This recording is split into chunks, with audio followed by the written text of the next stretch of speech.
Assalamualaikum warahmatullahi wabarakatuh. Bismillahirrahmanirrahim. Alhamdulillah. Wassalatu wassalamu ala rasulillah wa ala alihi wa sahbihi wa mawala. Wala hawla wala quwata illa billahil aliyil azim. Amma ba'du. Kaum muslimin rahimakumullah, pemirsa Arek TV yang berbahagia, alhamdulillah kita diberi kekuatan oleh Allah, kekuatan iman, kekuatan kesehatan, sehingga kita masih bisa menjalankan ibadah puasa dan ibadah-ibadah lain di bulan suci Ramadan ini. Mudah-mudahan semua ibadah kita diterima oleh Allah. Mudah-mudahan semua ibadah kita menjadikan kita lebih dekat lagi kepada Allah dan pada akhirnya membawa kita kepada akhir yang husnul khatimah. Amin Allahumma amin. Ma'asyiral muslimin rahimakumullah, kali ini kita akan membahas tentang muhasabah diri.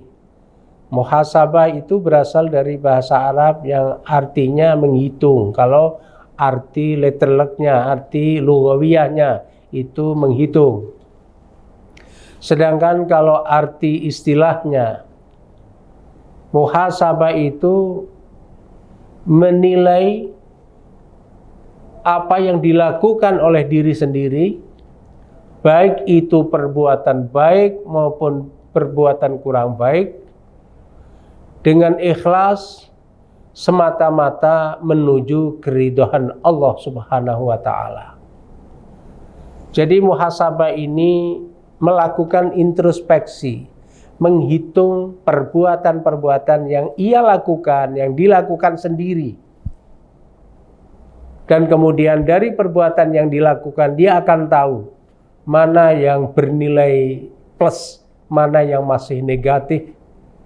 Dan kemudian akhirnya hasil penilaian itu digunakan untuk meningkatkan kebaikan. Kalau sudah baik, kalau itu kejelekan, maka segera diakhiri dalam rangka menuju ridha Allah Subhanahu wa ta'ala. Ini muhasabah. Kalau pengertian muhasabah seperti ini, menilai diri sendiri untuk melihat kelebihan dan kelemahan, amal baiknya dan amal buruknya, dan kemudian digunakan untuk memperbaiki di masa-masa yang akan datang, dan ini semua tujuannya adalah mengharapkan ridha Allah, maka pada dasarnya muhasabah diri ini harus dilakukan oleh semua manusia kalau ingin menjadi orang baik. Saya ulangi, harus dilakukan semua dan selalu oleh manusia supaya dia menjadi orang yang lebih baik. Karena orang-orang yang beruntung adalah orang yang hari ini dan hari kemarin, hari ini maksudnya, lebih baik dari hari kemarin. Nah, kalau orang hari ini sama saja dengan kemarin, itu orang merugi. Apalagi hari ini lebih jelek dari kemarin, pasti itu orang celaka. Ma'asyiral muslimin rahimakumullah, pemirsa Arek TV yang berbahagia. Muhasabah ini oleh Allah disampaikan dalam surat Al-Hasyr ayat 18. A'udzubillahi minasyaitonirrajim. Ya ayyuhalladzina amanu taqullaha wal tanzur nafsum ma qaddamat lighad wattaqullaha innallaha khabirum bima ta'malun. Ya ayyuhalladzina amanu, hai orang-orang yang beriman, ittaqullah, bertakwalah kepada Allah. Wal tandur nafsum ma qaddamat lighad, dan perhatikan semua perbuatan yang kamu lakukan lighad, untuk tujuan memperbaiki di masa yang akan datang. Wattaqullah, dan bertakwalah kepada Allah. Innallaha khabirum bima ta'malun, sesungguhnya Allah itu Maha tahu dengan apa yang dikerjakan oleh hambanya, oleh manusia, oleh kita semua. Ma'asyiral muslimin, yang diingatkan oleh Allah di sini adalah orang-orang yang bertakwa. Karena yang dipanggil ini orang-orang yang beriman. Hai orang-orang yang beriman, berarti khusus untuk orang-orang yang beriman. Kemudian ditegaskan lagi, bertakwalah kepada Allah, ittaqullah. Kalau kamu orang-orang beriman, maka aku perintahkan bertakwalah kepada Allah. Dan kemudian setelah itu wal tandur nafsu ma qaddamat lighad. Perhatikan perbuatan yang kamu lakukan itu untuk menyongsong hari depan yang lebih baik. Yaitu ghad itu bermakna kiamat, hari kiamat nanti, untuk persiapan hari kiamat nanti. Wattaqullah, dan bertakwalah kepada Allah. Nah, diulang lagi perintah untuk takwa kepada Allah. Ini betapa pentingnya muhasabah diri bagi kita semua. Innallaha khabirum bima ta'malun. Maka sesungguhnya Allah itu mengetahui apa saja yang kamu lakukan, apa saja yang kamu kerjakan. Jadi muhasabah ini mempunyai tujuan supaya kita bisa tahu diri kita, tahu perbuatan kita, dan kemudian setelah tahu perbuatan kita, maka yang baik kita tingkatkan, maka yang jelek kita tinggalkan. Semata-mata untuk mengharapkan ridho Allah.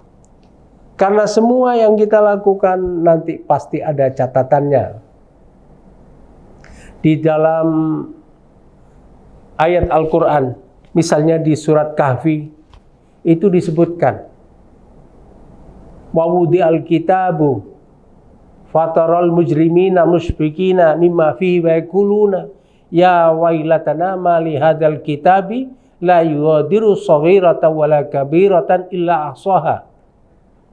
Di dalam surat Al-Kahfi itu disampaikan oleh Allah, besok itu wawudi al-kitabu, dan kemudian mereka menerima kitab catatan, rapotnya, wawudi al-kitab. Kemudian orang-orang yang berbuat tidak baik, maka mereka takut dan kemudian menyampaikan kepada Allah, sungguh kami celaka karena semua perbuatan yang kami lakukan, baik yang besar maupun yang kecil, tidak ada satupun yang terlewatkan. Artinya semua dicatat oleh Allah, semua ada rapotnya. Maka muhasabah ini sebetulnya proses untuk melihat rapot kita. Kalau anak-anak sekolah itu ada rapotnya, ada nilai merah, ada nilai biru misalnya seperti itu. Kita juga begitu. Muhasabah ini hasilnya adalah kita bisa tahu rapot kita sesungguhnya seperti apa. Dan ini diperintahkan oleh agama. Maka sekali lagi muhasabah ini harus dilakukan oleh siapa saja yang ingin dirinya menjadi lebih baik. Dan dilakukan kapan saja supaya kita segera tahu di mana titik kelemahan kita. Dan kemudian dari titik kelemahan itu kita gunakan untuk memperbaiki diri kita menuju kehidupan yang lebih baik, menuju kehidupan yang lebih benar lagi. Ini muhasabah, ini hakikat dari muhasabah yang memang diperintahkan oleh agama kita dan harus kita lakukan dalam kehidupan kita sehari-hari.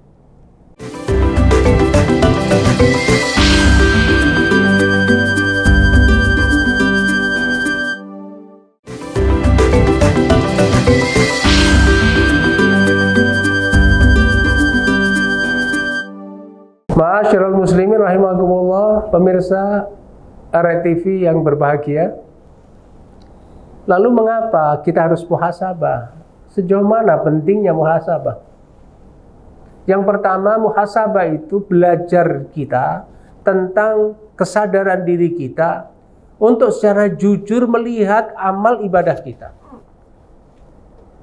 Manusia biasanya kalau baik suka ditampak-tampakkan. Tapi kalau jelek suka disembunyi-sembunyikan. Dengan harapan orang lain tahu kebaikan kita saja dan kejelekan kita tidak ada yang tahu. Padahal Allah tahu semua. Maka muhasabah ini belajar. Kita sebetulnya belajar secara jujur memahami perilaku kita yang tidak baik dan perilaku kita yang baik. Untuk yang tidak baik kita perbaiki, yang sudah baik kita tingkatkan. Tidak mudah untuk belajar menyadari kekurangan, tidak mudah. Cenderung orang itu menunjukkan, membangga-banggakan ibadahnya. Puasa begini saja, kadang-kadang satu mengatakan, aku oleh 5 juz. Kamu sudah dapat berapa? Saya sudah 17 juz.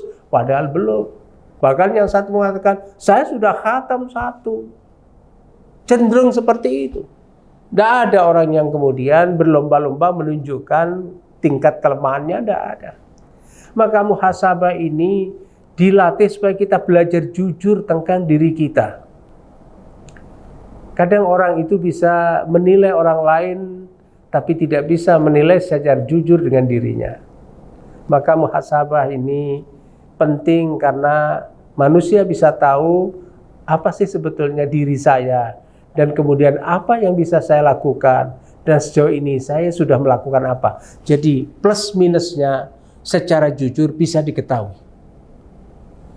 Nasihat-nasihat di agama kita sebetulnya mengajarkan, kalau untuk kebaikan segera lupakan, tapi kalau untuk perbuatan-perbuatan yang berdosa, maka jangan segera dilupakan. Tetap ingat, karena dengan ingat dosa itu, maka kemudian bertaubat kita kepada Allah semakin baik, semakin sungguh-sungguh. Nah, sekali lagi, belajar untuk memahami kelebihan dan kekurangan kita secara jujur, secara benar, untuk pada akhirnya memperbaiki kehidupan kita di masa-masa yang akan datang. Yang kedua, kalau orang mau baik, pasti orang ini harus tahu kelemahannya, dan kemudian dari kelemahannya, dari kekurangannya, maka dicarikan jalan keluar untuk menjadi lebih baik lagi. Sama dengan orang yang mau bertanding, orang yang mau berprestasi, maka dia harus tahu kelebihannya, juga harus tahu kelemahannya. Misalnya seorang pemain bola, dia pasti harus tahu, oh saya lemah dalam dribbling bola misalnya, dalam membawa bola. Tapi saya punya keunggulan dalam misalnya menendang bola dengan cepat, dengan keras. Seorang kiper juga begitu. Saya bagus kalau saya harus nangkap bola-bola atas, tapi saya lemah dalam menahan bola-bola bawah. Kalau seorang kiper kemudian tahu di mana kelebihan dan di mana kelemahannya, maka dia segera memperbaiki kelemahannya. Maka dia banyak berlatih untuk memperbaiki kekurangannya, yaitu ambil bola-bola bawah. Nah, dengan demikian maka dia terasah terus, ambil bola bawah terasah, bola atas semakin bagus, dan pada akhirnya dia menjadi kiper yang baik. Sama, hidup juga begitu. Kalau kita misalnya punya kelemahan, saya ini lemahnya itu di puasa. Kalau saya ini puasa, itu mesti merasa berat dan sering tidak puasa. Maka dari kelemahan ini, kemudian kita mencoba menguatkan diri kita. Saya harus lawan setan ini, saya harus jihad untuk saya bisa berpuasa dengan baik. Maka kemudian kita bisa perbaiki kelemahan kita. Nah, memperbaiki kelemahan ini dari mana? Dari muhasabah. Jadi kalau orang ingin berprestasi, ingin bahagia, ingin mencapai kehidupan yang lebih baik, maka orang harus sadar, jujur, mengakui kesalahannya, dan dari kesalahan kita kemudian memohon ampunan kepada Allah dan kemudian melakukan perbuatan-perbuatan baik. Seperti yang dilakukan oleh bapak kita Nabiullah Adam pada saat bersalah. Nabiullah Adam bersalah, tidak boleh makan sebuah pohon, tapi kemudian Nabi Adam datang dan memakan buah yang orang-orang menyebutnya dengan buah khuldi itu. Jadi pohon itu. Jadi disuruh makan semua. Fakula minha rodan haitsu syi'tuma wa la taqrabu hadhihi syajarah fatakuna minadh dhalimin. Silakan makan semua. Cuma satu jangan kamu makan, Adam. Tapi ternyata oleh Nabi Adam dibujuk oleh setan. Setan itu menggunakan sumpah kepada Allah, dibawa-bawa nama Allah, katanya kalau kamu makan buah ini, maka kamu akan kekal. Maka Nabiullah Adam bersalah makan. Tapi kemudian Nabi Adam menyesal. Karena menyesal itulah kemudian Allah memberi petunjuk bagaimana bertaubat. Maka kemudian ada ayat fatalaqqa Adamu mir rabbihi kalimatin fataba alaih. Jadi diberi petunjuk taubat. Supaya Nabi Adam itu bisa mendapatkan ampunan dari Allah dan bisa menjadi orang yang mulia. Nah, kesadaran untuk mengakui kelemahan ini bagian dari hasil dari muhasabah. Dan kalau orang mau sadar dengan kelemahannya, maka orang itu akan mencoba untuk memperbaiki demi mencapai kehidupan yang lebih baik. Ini yang terkait dengan mengapa kita harus bermuhasabah. Berikutnya adalah bermuhasabah ini sebagai bentuk ta'abbud kita kepada Allah, penghambaan kita kepada Allah. Orang kalau muhasabah dan kemudian tahu kelemahan-kelemahannya, maka orang ini kemudian yakin dan terus tambah yakin, terus yakin bahwa manusia memang tempat salah dan hanya Allah lah yang maha benar, yang maha perkasa, yang maha pengampun.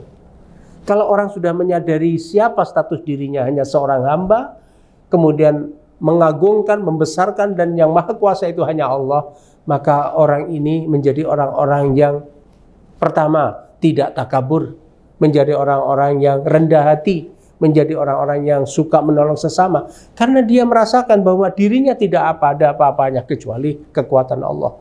Tidak akan pernah sombong. Jadi dengan muhasabah kita terasa bahwa diri kita lemah, diri kita itu dhaif.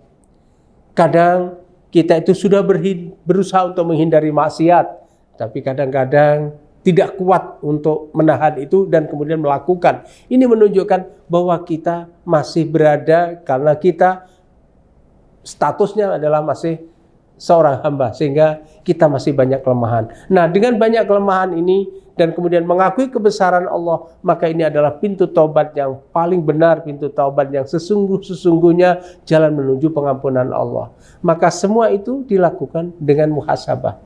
Tanpa kita mau memuhasabah, kita lama-lama akan menjadi orang-orang yang merasa bisa, merasa sombong, dan itu akan menghancurkan kehidupan kita. Muhasabah sekali lagi penting bagi semuanya dan dilakukan kapan saja.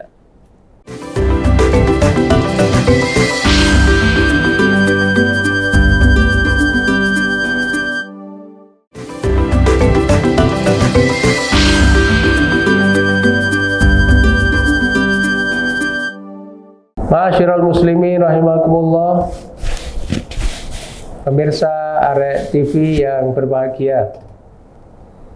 Kalau kita sudah menyadari betapa pentingnya muhasabah, ngoreksi diri kita sendiri, bukan orang lain ya tentunya, bisa mengevaluasi diri kita, bukan orang lain, dan setelah itu kita bisa tahu kelemahan kita, dan setelah tahu kelemahan kita, kemudian kita perbaiki, maka insya Allah kita akan menjadi orang-orang baik. Nah, caranya bagaimana? Yang pertama, cara yang harus kita lakukan adalah bi-ikhlasin niyah. Yang pertama adalah niat yang ikhlas.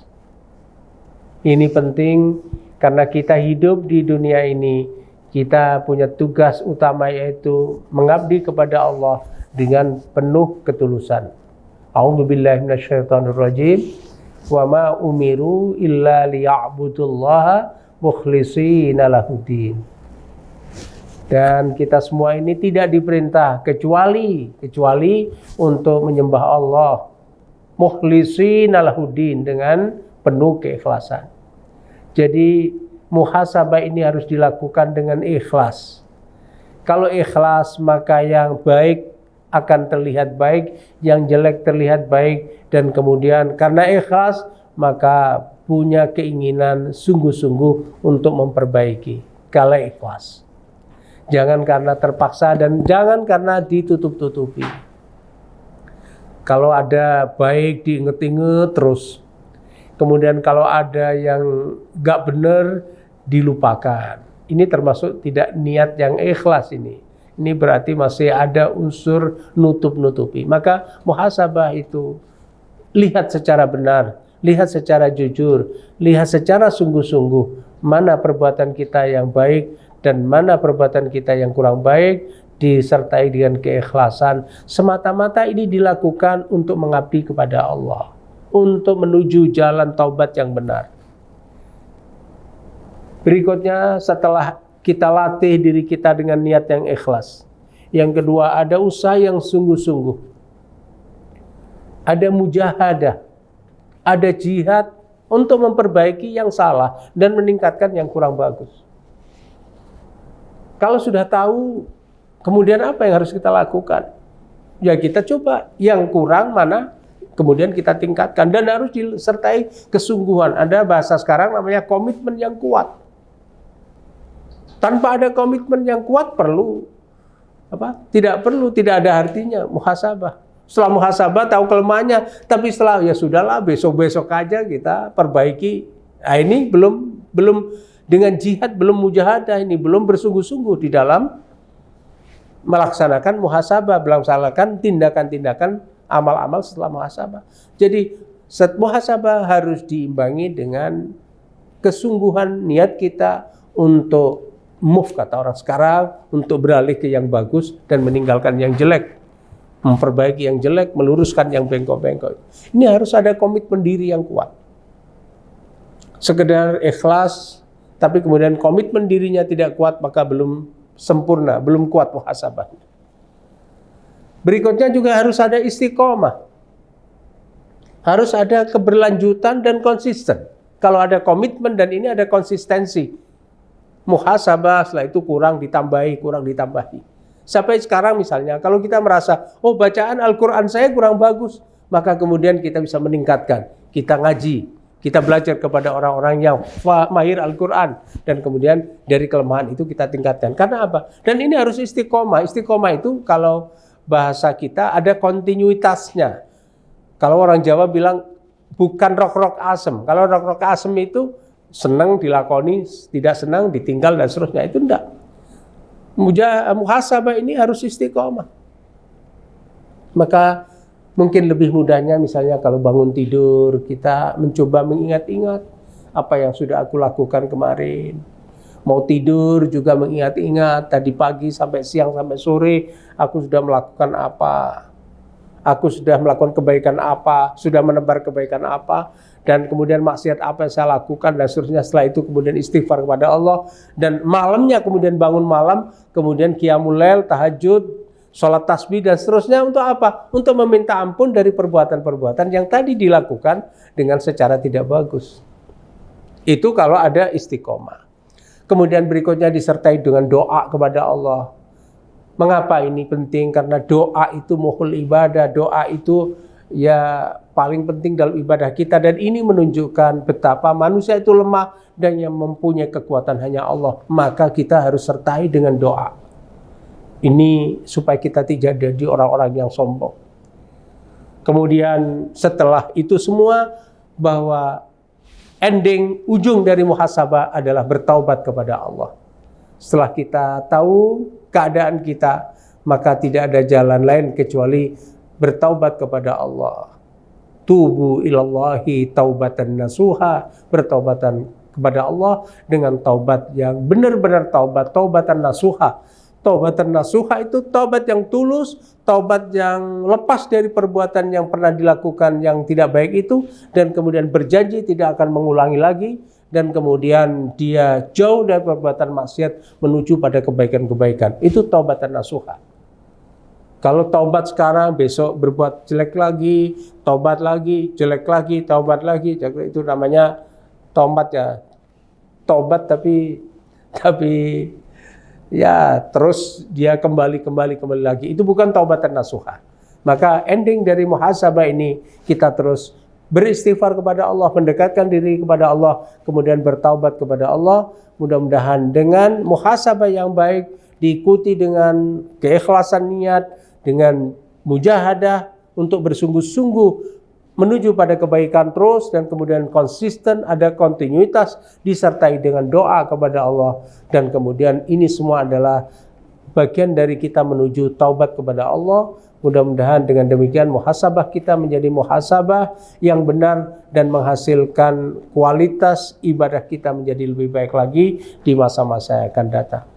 Ma'asyiral muslimin, pemirsa Arek TV yang berbahagia, muhasabah sekali lagi penting dilakukan oleh siapa saja dan kalau perlu kapan saja.